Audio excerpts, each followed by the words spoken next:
I think everybody can agree the whole faking injuries thing is pathetic. People hate it. Everyone, there's no one that likes it. The issue with this, and I think this is something I've talked about a little bit before, but it's in the news again because of something the impotent NCAA has done, or rather what they've not done.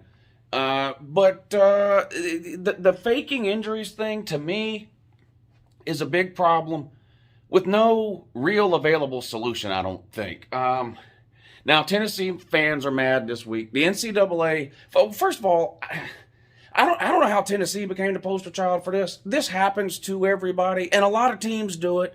I know the Tennessee Ole Miss game, gets a lot of criticism because there was a lot of faked injuries in that game, and I get it. I'll play a clip of one of them right here for you so you can see it.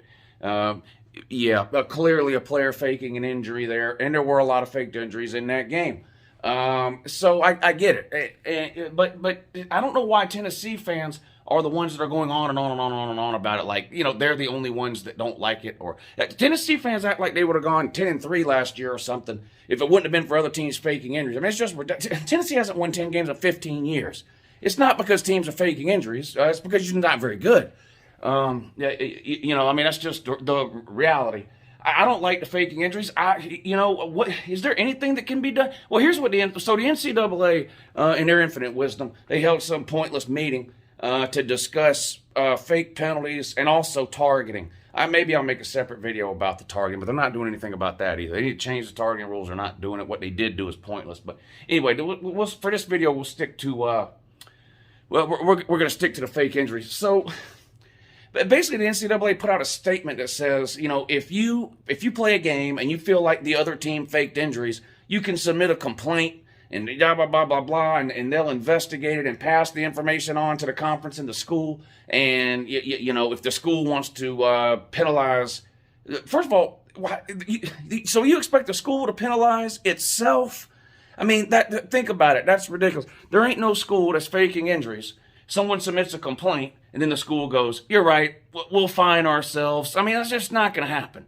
It's not going to happen. Now, there have been some suggestions on ways to fix this or try to fix it. Like if you have to leave the game, you have to stay out for 3 plays or 5 plays or the entire series or the rest of the quarter, whatever, to keep faked injuries, to keep people from faking injuries. Because right now, you fake an injury, you got to come off for 1 play, and then you can go right back in. A fake an injury, real injury, doesn't matter. My issue with that is I feel like there are a lot of injuries in college football, or and maybe not even significant injuries, but something happens on a play, you feel a tweak in your knee or your ankle, you cramp up, something like that.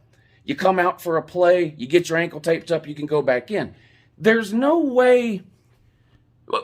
There's no way. Now, what the NCAA or referees is ever going to do, ever, is put themselves in a position where they have to determine if an injury is real or fake. That's just never going to happen. So any ideas or suggestions about how to fix the fake injury thing that involves singling out players who fake injuries, that's just never going to happen.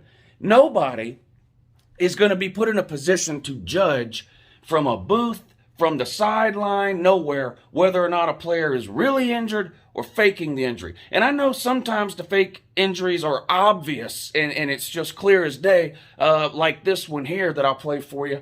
But you can't put somebody in a position to determine whether a player is faking an injury or not. So the only way to address the fake injury problem is to make a rule that affects all injuries, real or not. So you got a guy, maybe he's had a banged up ankle for a couple of weeks, right? And he tweaks it in a game. He comes off, he gets his ankle taped up. He's right back in the game a play later. Well, all of these solutions that people are talking about, forcing a fake injury to stay out 3 plays, 5 plays, the entire series, whatever it is, that's not just gonna apply to fake injuries. That's gonna apply to everybody.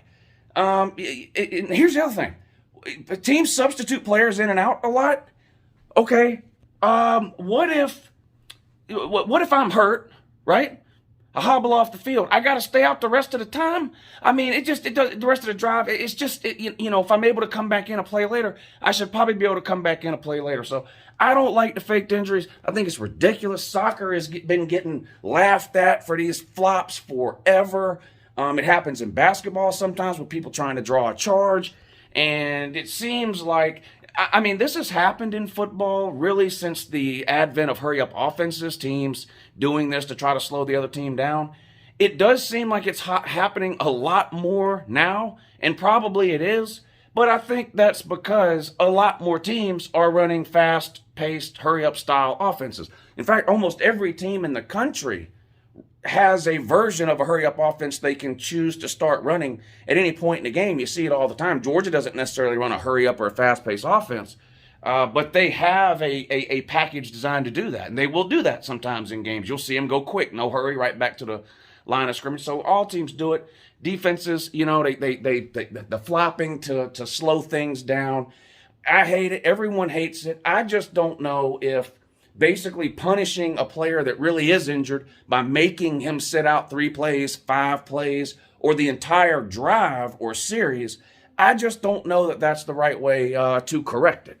Like I said at the beginning, I feel like, unfortunately, this faking injury thing may be a problem with no available solution. Look at soccer. Look at the NBA. The people have been crying and complaining about flops in soccer in the NBA for ever and a day.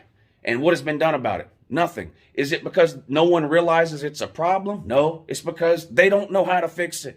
You cannot put yourself or anyone else in a position where they're having to judge whether an injury is quote unquote fake or real. And because of that, the only way to address it is to basically punish really injured players to stop players from faking injuries. And I'm not sure that's the right way to go. I'm not sure that's the right way to go. But the NCAA is a joke. Why they even wasted time meeting about this? The NCAA, man, I almost don't even understand their point or purpose anymore. I'm serious. If you think the other team faked injuries, you can submit a complaint form, and the NCAA is going to have an investigative team. How long is that going to take? I mean, look, so you play a game in September. You think the other team faked injuries. You send a report into the NCAA. It's going to take them 1.5 years to investigate that one game. I mean, look at these, Tennessee, Arizona State, Miami. You've got teams that are or were under NCAA investigation for 2, 3, 4, 5, 6 years. And you're sitting around going, okay, murders are solved quicker than what it takes the NCAA to investigate how much money was in the Tennessee McDonald's bag.